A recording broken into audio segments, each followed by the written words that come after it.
Assalamu alaikum, chers frères et sœurs. Les djinns, ces êtres mystérieux souvent entourés de légendes et de récits fascinants, suscitent depuis toujours la curiosité. Présents dans les contes populaires comme dans les discussions spirituelles, leur nature et leur rôle restent pourtant méconnus pour beaucoup. On les décrit tantôt comme des esprits malveillants, tantôt comme des entités capables de bienveillance. Mais qu'en dit réellement l'islam? Avant de commencer cette vidéo, je vous invite à vous abonner à notre chaîne et d'activer la cloche de notification pour rester informé de nos prochaines publications sur la foi islamique. Merci et bonne vidéo. Dans cette vidéo intitulée « Le rôle des djinns dans la spiritualité islamique », qu'en dit vraiment l'islam? Nous allons explorer ce sujet complexe. Vous découvrirez ce que le Coran et les hadiths enseignent sur les djinns, leur rôle dans le monde invisible, et la manière dont ils influencent la vie spirituelle des croyants. L'objectif est de démystifier les nombreuses idées reçues et de revenir à une compréhension plus claire et authentique des djinns selon les sources islamiques. Restez avec nous pour plonger au cœur de ce monde méconnu, où le visible et l'invisible se rencontrent. Alors, restez avec moi jusqu'à la fin pour découvrir cela. Si vous avez des questions ou des commentaires en cours de route, n'hésitez pas à les laisser en bas. J'apprécie beaucoup vos retours. Allons-y. Les djinns, origine et nature selon l'islam. La notion de djinn remonte à des temps anciens, et leur mention dans le Coran leur confère une place centrale dans la compréhension islamique du monde invisible. Selon le Coran, les djinns ont été créés avant les humains. Leur création est décrite de manière explicite dans la sourate Al-Hijr 15-27. Nous avons créé les djinns de feu sans fumée. Ce feu subtil, sans fumée, symbolise leur nature éthérée, différente de la matière corporelle des humains faits d'argile. Ainsi, ils appartiennent à un univers invisible pour l'œil humain, une dimension que seuls certains élus ont pu apercevoir à des moments précis. Les djinns possèdent une nature spécifique qui les place entre les anges et les humains. Contrairement aux anges, créés de lumière et incapables de désobéir aux commandements divins, les djinns partagent avec les humains le libre arbitre. Ils peuvent choisir de suivre le droit chemin ou de se détourner de la volonté divine. Cela signifie qu'il existe des djinns croyants, respectueux des lois de Dieu, tout comme des djinns mécréants, qui préfèrent suivre leurs propres inclinations. Cette diversité est mentionnée dans la sourate Al-Jinn 72-11, où les djinns eux-mêmes disent « Il y a parmi nous des vertueux et d'autres qui le sont moins. Nous avons des voies différentes. » La nature invisible des djinns leur confère des capacités particulières, comme celle de se déplacer rapidement et de se rendre invisibles aux yeux humains. Ils peuvent également habiter des endroits que les hommes n'occupent pas, tels que les ruines, les déserts et les endroits isolés. Pourtant, bien qu'ils soient capables d'interagir avec notre monde, leur existence reste en dehors de la perception humaine quotidienne. Dans les récits islamiques, certaines histoires relatent des interactions entre des prophètes et des djinns, mais ces récits sont l'exception et non la règle. Comparativement aux humains, les djinns ont une durée de vie beaucoup plus longue. Cependant, tout comme les humains, ils sont destinés à mourir et à être jugés par Allah au jour du jugement dernier, en fonction de leurs actes sur terre. Ils sont ainsi soumis au même principe de récompense et de punition que les êtres humains, ce qui souligne leur capacité à être responsables de leurs actes. Cette capacité de choisir le bien ou le mal, de croire ou de ne pas croire, les distingue également des anges, mais les rapproche des êtres humains. Cette similitude a parfois mené à des interactions problématiques, notamment lorsque certains individus cherchent à communiquer avec les djinns par le biais de pratiques occultes, une pratique strictement interdite en islam. En effet, la foi musulmane met en garde contre la fascination pour ces créatures, qui peuvent être à la fois des alliés et des tentateurs pour les humains. Les djinns et leur libre arbitre. Dans la théologie islamique, les djinns, à l'instar des humains, sont dotés de libre arbitre, c'est-à-dire de la capacité de choisir entre le bien et le mal. Ce libre arbitre leur permet de décider de suivre le chemin de la droiture ou de s'égarer dans la désobéissance à Dieu. Cette caractéristique est un point central de leur nature et les distingue des anges, qui, eux, sont créés de lumière et ne peuvent qu'obéir aux ordres divins. Ainsi, les djinns, tout comme les humains, sont soumis à la même responsabilité morale devant Dieu. Le libre arbitre des djinns est souligné dans plusieurs versets coraniques. Par exemple, la sourate Al-Djinn 72:11 mentionne « Il y a parmi nous des vertueux et d'autres qui le sont moins. Nous avons des voies différentes. » Ce verset met en évidence la diversité morale parmi les djinns, certains étant pieux et croyants, tandis que d'autres choisissent la rébellion et l'incrédulité. Cette capacité à choisir librement leur voie est une preuve de la complexité spirituelle de ces créatures. Le parallèle entre le libre arbitre des djinns et celui des humains est essentiel à comprendre. Tout comme les humains sont confrontés aux tentations et aux choix moraux, les djinns vivent également des épreuves similaires dans leur propre monde. Les deux groupes de créatures sont soumis aux mêmes règles divines et seront jugés au jour du jugement dernier sur la base de leurs actions. Les djinns pieux peuvent obtenir la miséricorde divine et accéder au paradis, tandis que ceux qui ont choisi la voie de l'égarement subiront les conséquences de leurs actes. Un exemple frappant de la liberté de choix des djinns est celui d'Iblis, le plus connu d'entre eux. Iblis était initialement un djinn pieux, dévoué à l'adoration de Dieu, au point qu'il avait été élevé au rang des anges. Cependant, lorsque Dieu créa Adam et demanda aux anges et à Iblis de se prosterner devant cette nouvelle créature, Iblis refusa par orgueil, disant « Je suis meilleur que lui. Tu m'as créé de feu, alors que tu l'as créé d'argile. » Sourate Al-A'raf 7:12. Ce refus a marqué le moment où Iblis a exercé son libre arbitre en choisissant de désobéir à Dieu.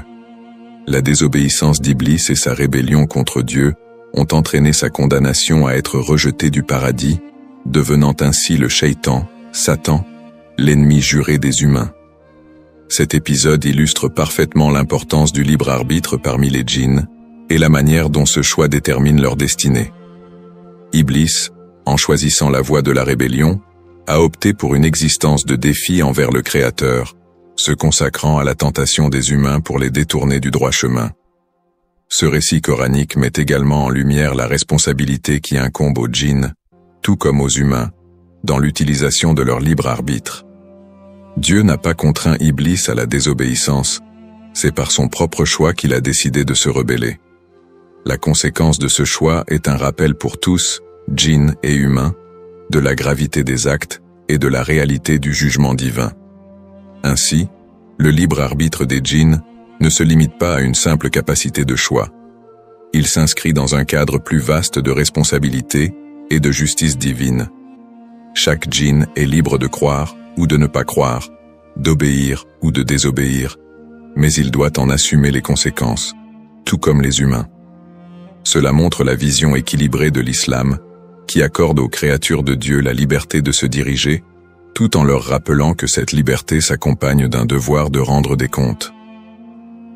Les djinns dans la vie quotidienne des croyants. Les djinns occupent une place particulière dans la spiritualité islamique, non seulement en raison de leur nature mystérieuse, mais aussi en raison des interactions possibles avec les humains. L'islam reconnaît que ces êtres invisibles peuvent parfois avoir des contacts avec les humains, bien que ces interactions soient souvent voilées et mystérieuses. Cependant, ces contacts ne sont pas nécessairement réguliers ou intentionnels. Les djinns, tout comme les humains, vivent leur vie dans un monde invisible, avec des règles et des réalités qui leur sont propres. Les interactions entre les djinns et les humains peuvent prendre plusieurs formes, certaines bénéfiques et d'autres plus dangereuses. Les djinns croyants, qui partagent avec les musulmans la foi en Dieu, n'interagissent pas de manière nuisible avec les humains, respectant leur propre chemin spirituel.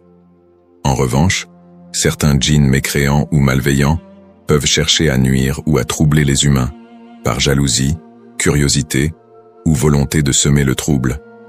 Ces influences peuvent se manifester par des pensées perturbantes, des cauchemars, ou encore des sensations de peur sans raison apparente.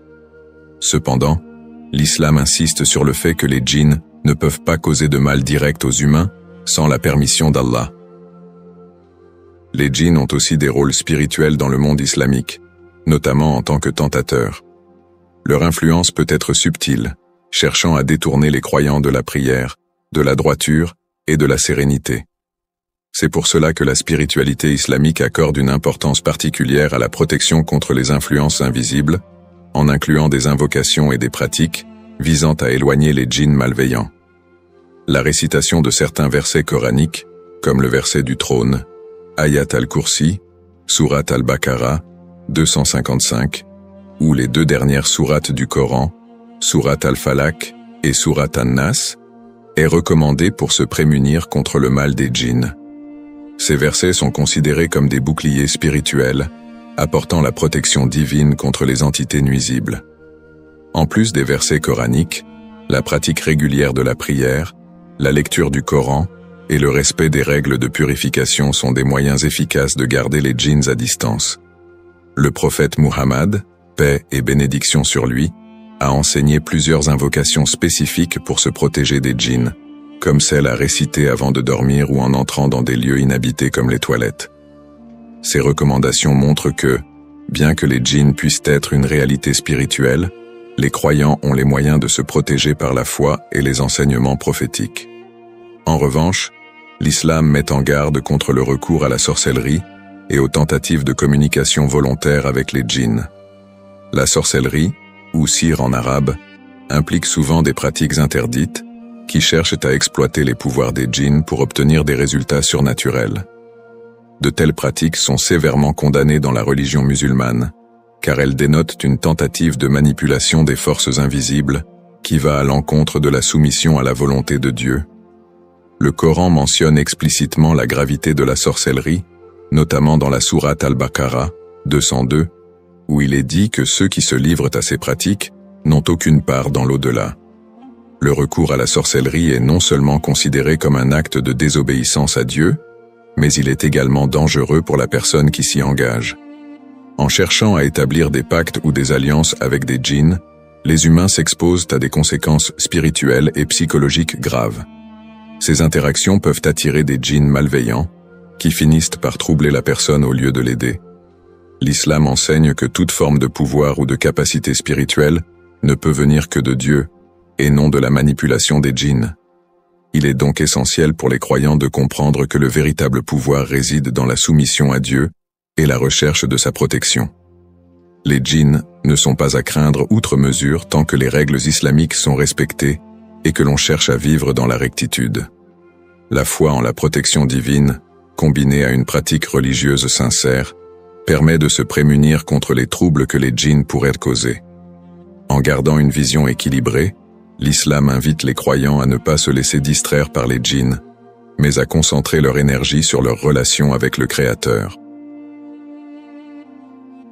Le rôle spirituel des djinns dans l'islam. La compréhension des djinns occupe une place importante dans la spiritualité islamique, car elle permet aux croyants de mieux appréhender le monde invisible et les épreuves auxquelles ils peuvent être confrontés.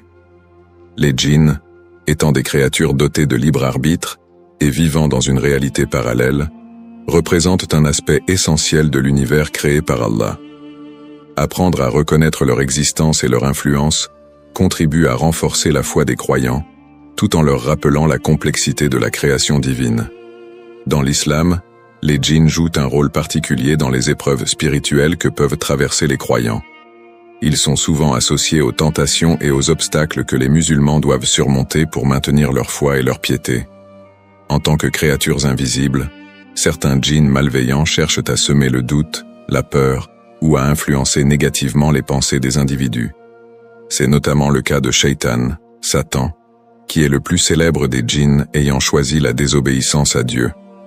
En tant que tentateur, il incite les humains à s'écarter de la voie droite, créant ainsi des épreuves morales et spirituelles. Toutefois, les djinns ne sont pas responsables de tous les défis spirituels rencontrés par les croyants. L'islam enseigne que les djinns, tout comme les humains, ne peuvent agir que par la permission de Dieu. Ils sont donc un moyen parmi d'autres par lequel Allah teste la foi et la détermination de ses serviteurs.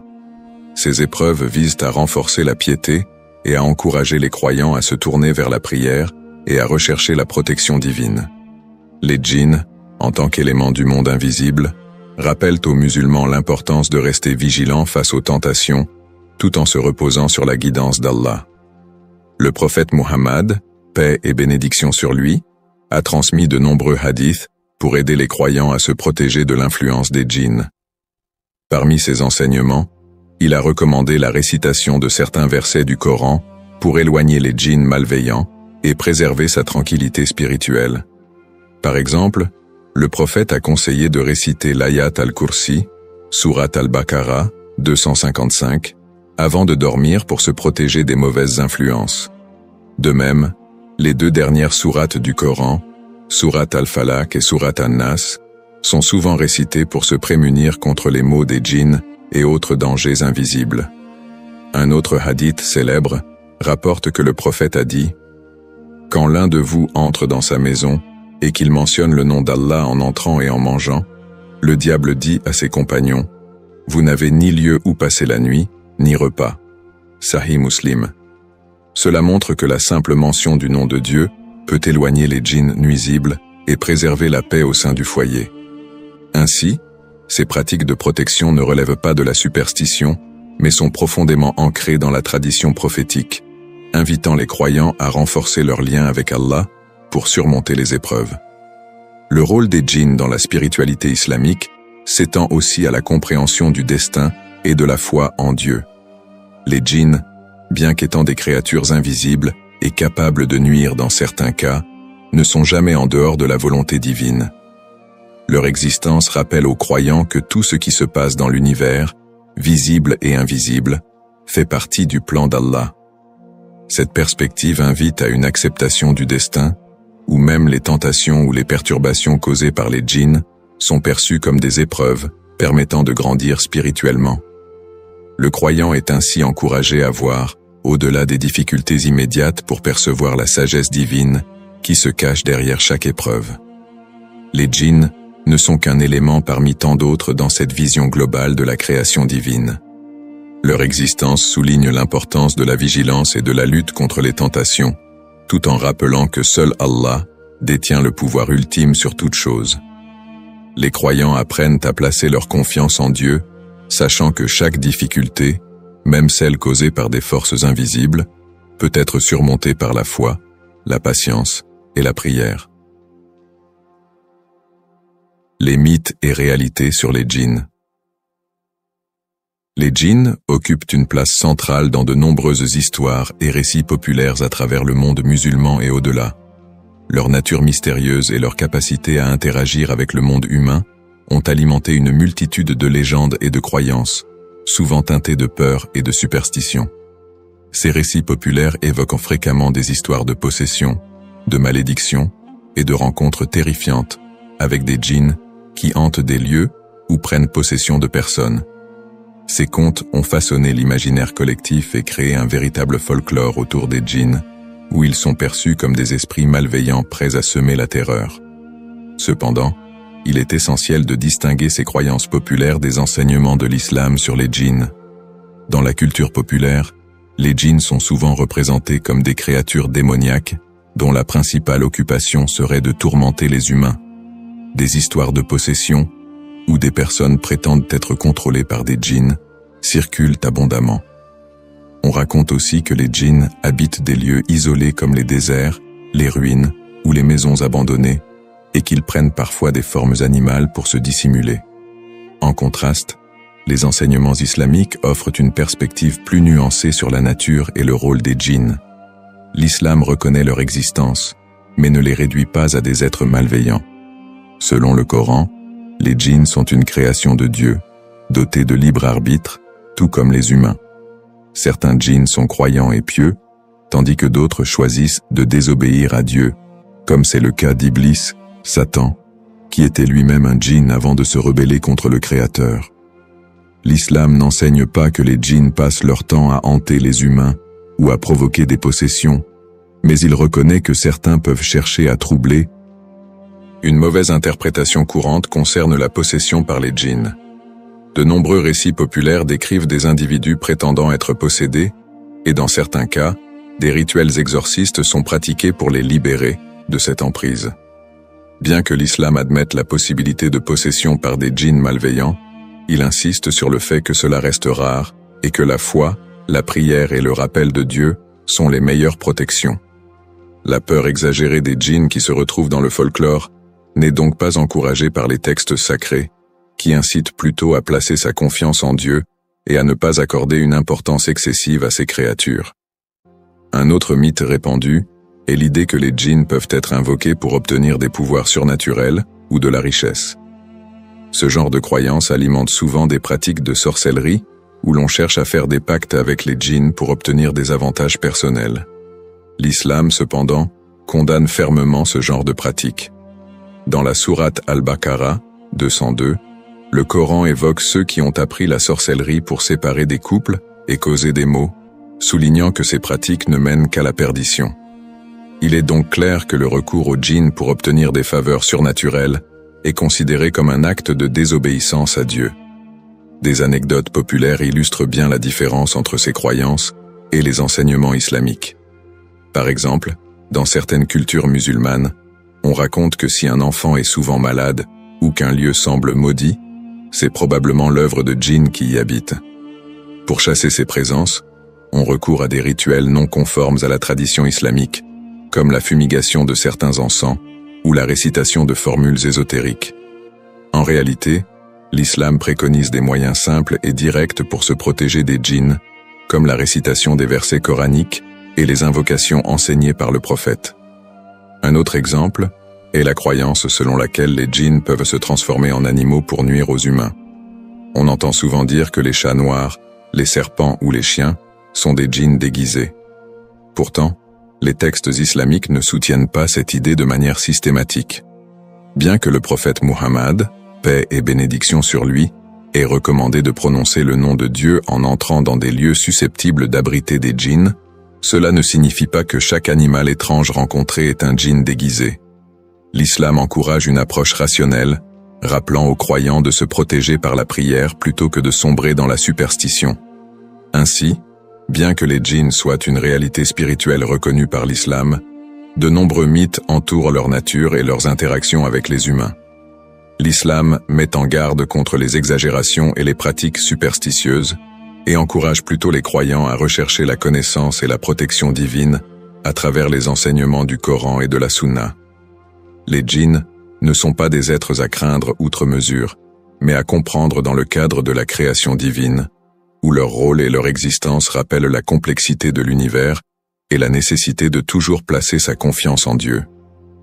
Les djinns dans les textes islamiques, Coran et Hadith.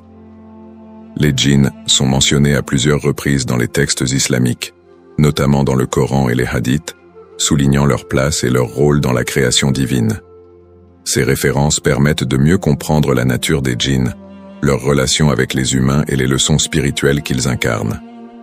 Ces textes rappellent également aux croyants que les djinns, bien qu'invisibles, font partie de l'univers créé par Allah, au même titre que les humains et les anges.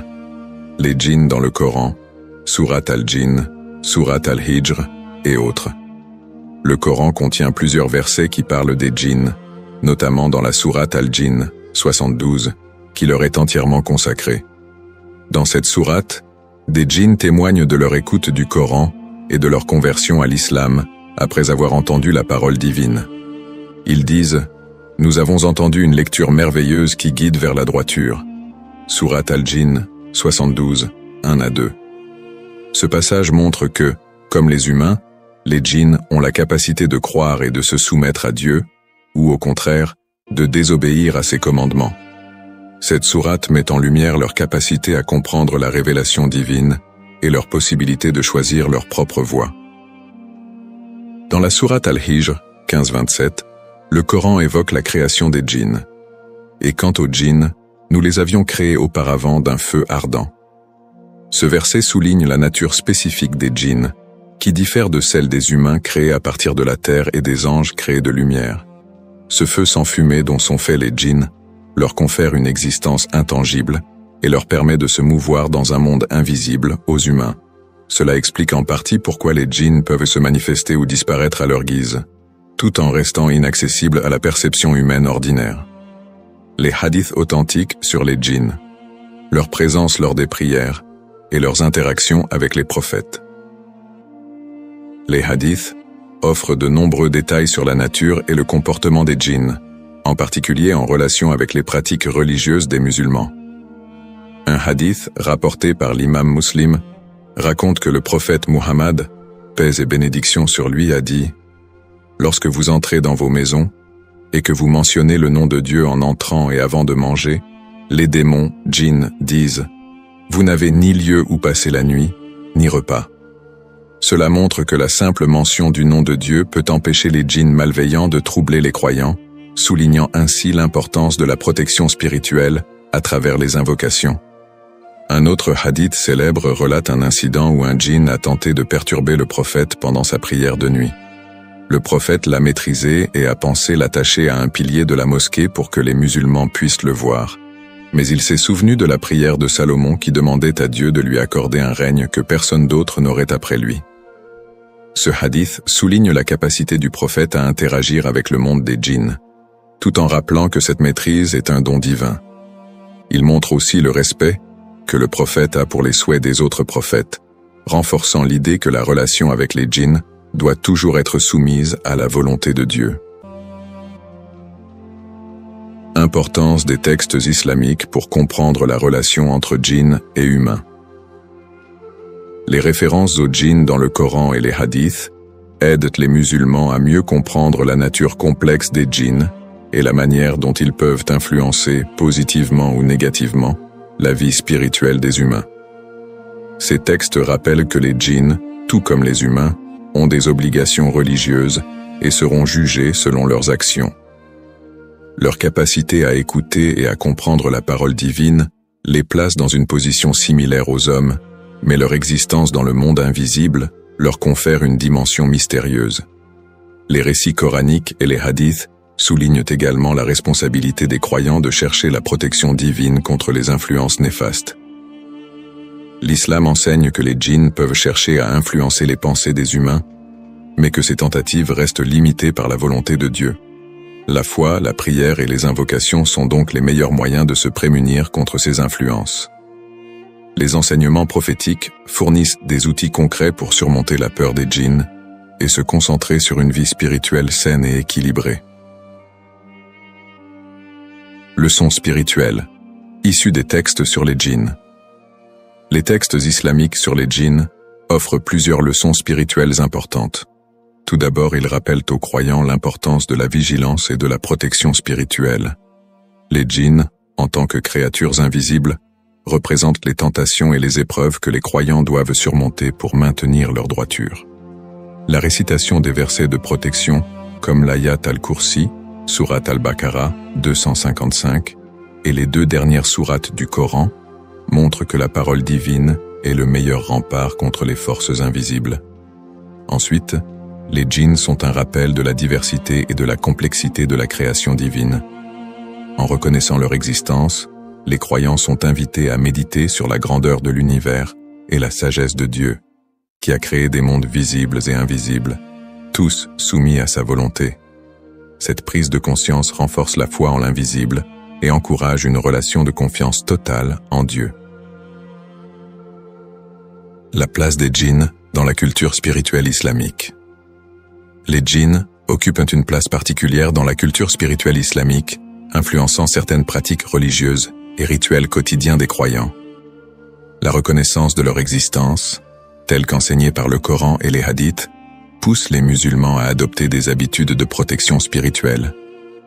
Bien que leur nature soit invisible, les djinns sont considérés comme pouvant avoir une influence sur le monde matériel, ce qui conduit à des pratiques spécifiques pour se prémunir de leur influence. Influence des djinns sur les pratiques spirituelles, récitation et douas de protection. Les djinns, en tant que créatures invisibles créées par Dieu, suscitent curiosité et fascination dans la culture islamique. Cependant, l'islam met en garde contre une attention excessive portée à leur égard, car cela peut détourner les croyants de l'essence de leur foi. Les enseignements islamiques sur les djinns ne visent pas à créer une peur ou une obsession, mais plutôt à rappeler les croyants à la réalité de l'invisible, tout en les encourageant à se concentrer sur leur relation avec Dieu et sur la pratique de leur religion. Le danger d'une fascination excessive pour les djinns.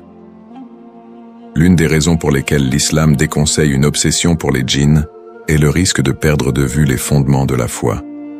Une fascination excessive pour le monde des djinns peut entraîner les croyants à s'éloigner de leur véritable objectif, l'adoration de Dieu et la recherche de sa satisfaction. En se concentrant trop sur les djinns, certains peuvent être tentés de les considérer comme des êtres ayant un pouvoir autonome, alors que, selon la croyance islamique, toute puissance appartient à Dieu seul. Le prophète Muhammad, paix et bénédiction sur lui, a lui-même mis en garde contre le fait de donner trop d'importance aux djinns afin de ne pas sombrer dans la superstition ou dans la peur irrationnelle. L'islam enseigne que les djinns, bien qu'invisibles et capables d'influencer les pensées, ne peuvent ni nuire ni apporter de bienfaits sans la permission de Dieu. Cette perspective invite les musulmans à rester centrés sur la foi, à ne pas chercher des moyens non autorisés pour entrer en contact avec le monde des djinns, comme la sorcellerie, qui est strictement interdite. En plaçant trop d'importance sur les djinns, le croyant risque de tomber dans des pratiques déviantes et de se détourner des enseignements purs de l'islam, tels que le tawhid, l'unicité de Dieu, le respect des créatures de Dieu et la centralité de la relation avec le Créateur. L'islam insiste sur le respect de toutes les créatures de Dieu, y compris les djinns, mais rappelle que ce respect ne doit jamais se transformer en vénération. Les djinns, tout comme les humains, sont soumis à la volonté divine et doivent être traités comme des créatures faisant partie de la création, sans plus. Cette approche appelle à une vision équilibrée, où les croyants reconnaissent l'existence des djinns sans en faire une source d'inquiétude permanente. C'est pourquoi les enseignements islamiques recommandent de rester concentrés sur l'adoration de Dieu et de ne pas chercher à nouer des liens particuliers avec le monde des djinns. Le Coran et les hadiths enseignent que l'essentiel est de développer une relation directe et sincère avec le Créateur, et non de se laisser distraire par des êtres créés. La spiritualité islamique insiste sur l'importance de la foi en l'invisible, iman bil ghaib, tout en rejetant toute forme de polythéisme, shirk, qui pourrait émerger de la vénération de créatures invisibles comme les djinns. Cette vision invite les croyants à chercher leur protection et leur refuge uniquement auprès de Dieu et à rester constants dans leurs pratiques religieuses, renforcer la confiance en Dieu et rester sur le droit chemin. Les enseignements sur les djinns dans l'islam visent aussi à renforcer la confiance des croyants en Dieu, en soulignant que les djinns, tout comme les humains, sont des créatures dotées de libre arbitre. Les textes islamiques rappellent que seul Dieu possède la connaissance parfaite et le pouvoir absolu sur toute chose. Cette compréhension pousse les croyants à ne pas craindre exagérément les djinns, mais plutôt à se tourner vers Dieu pour obtenir sa protection. Par exemple, la récitation de l'ayat al-Kursi ou des sourates protectrices montre que la force véritable réside dans la parole divine et la foi en Dieu. Les djinns, bien qu'ils puissent être source de tentation et de distraction, ne sont pas invincibles face à un croyant sincère et pieux. Cet enseignement rappelle aux musulmans que les épreuves liées aux djinns, tout comme celles de la vie quotidienne, sont des moyens de tester leur foi et leur détermination à suivre le droit chemin. Comprendre le rôle des djinns pour une foi éclairée. Il est crucial de se concentrer sur notre spiritualité et d'approfondir notre connexion avec Dieu. Les djinns ne doivent pas devenir une source de peur ou de fascination qui pourrait nous détourner de l'adoration authentique. Au contraire, leur présence dans la croyance islamique nous rappelle la complexité de la création et l'importance de rester vigilant face aux tentations de l'invisible. L'un des aspects les plus répandus de la culture spirituelle islamique concernant les djinns est la récitation de versets protecteurs avant de dormir ou lors de moments spécifiques de la journée. Des versets comme l'ayat al-Kursi, Surat al-Baqarah 255, ou les sourates protectrices telles qu'Al-Falaq 113 et An-Nas 114 sont récitées pour éloigner les djinns et les mauvais esprits. Ces pratiques sont tirées des enseignements prophétiques qui indiquent que ces versets servent de bouclier spirituel contre les djinns nuisibles. La récitation de l'ayat al-Kursi avant de se coucher est une recommandation largement répandue, car il est dit dans un hadith authentique que quiconque le récite sera protégé des djinns toute la nuit. De plus, les douas, invocations, pour demander la protection de Dieu contre les djinns, font partie de la routine quotidienne des croyants. Par exemple, la prière de protection avant d'entrer dans un endroit isolé ou avant de sortir la nuit est pratiquée pour éviter les rencontres indésirables avec des djinns. Ces habitudes montrent à quel point la croyance en les djinns et leur potentiel pouvoir d'influence est intégrée dans la vie spirituelle islamique. Les traditions liées aux djinns dans les différentes régions du monde musulman. La perception des djinns varie également selon les régions du monde musulman, où des traditions locales et des récits folkloriques viennent enrichir la vision islamique des djinns. En Afrique du Nord, par exemple, il est courant de trouver des histoires sur des djinns vivant dans des lieux spécifiques, tels que des sources d'eau, des montagnes ou des grottes. Les anciens recommandent souvent de demander la permission avant de jeter de l'eau chaude dans des endroits inconnus, par crainte de blesser un djinn et de provoquer sa colère. En Asie du Sud-Est, la croyance aux djinns est également très présente, avec des récits sur des esprits locaux qui, bien que différents des djinns au sens coranique, partagent des caractéristiques similaires. Les musulmans de cette région recourent souvent à la récitation de prières spécifiques avant de traverser des forêts ou des lieux réputés pour être habités par des djinns. Dans certains villages, les personnes âgées parlent de djinns qui peuvent apporter des bénédictions ou, au contraire, causer des malheurs à ceux qui ne respectent pas les rituels de protection. Au Moyen-Orient, la croyance aux djinns est profondément ancrée dans la culture et se retrouve dans de nombreux contes populaires et légendes. Les djinns y sont souvent décrits comme capables de se métamorphoser en animaux ou d'apparaître sous forme humaine. Les histoires de possession par des djinns y sont plus courantes, et il existe des pratiques spécifiques pour chasser les mauvais esprits, notamment par des exorcismes effectués par des savants religieux. La récitation du Coran et la pratique du ruqya, récitation coranique pour la guérison spirituelle, sont des méthodes largement reconnues pour protéger contre les djinns malveillants. La conception spirituelle des djinns et leur relation avec le monde invisible.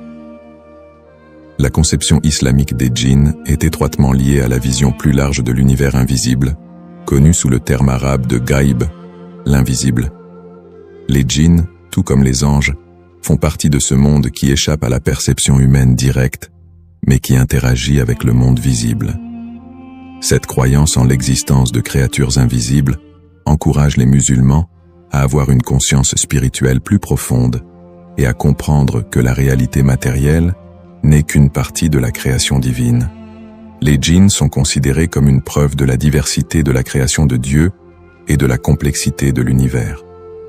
Leur existence rappelle aux croyants que tout ne se limite pas à ce que l'on peut voir et toucher, mais que l'invisible a aussi son importance. Cette vision incite à la prudence et à la recherche de la protection divine dans les moments de doute ou de peur. En même temps, les textes islamiques insistent sur le fait que les djinns, comme les humains, sont soumis à la volonté de Dieu et ne peuvent rien faire sans sa permission. Ainsi, la place des djinns dans la culture spirituelle islamique reflète un équilibre entre reconnaissance de leur existence et recherche de la sérénité spirituelle à travers les enseignements de l'islam. Leur influence sur les pratiques quotidiennes montre que la spiritualité musulmane intègre la dimension de l'invisible, tout en soulignant l'importance de la confiance en Dieu comme protection ultime. Les enjeux spirituels et éthiques autour des djinns.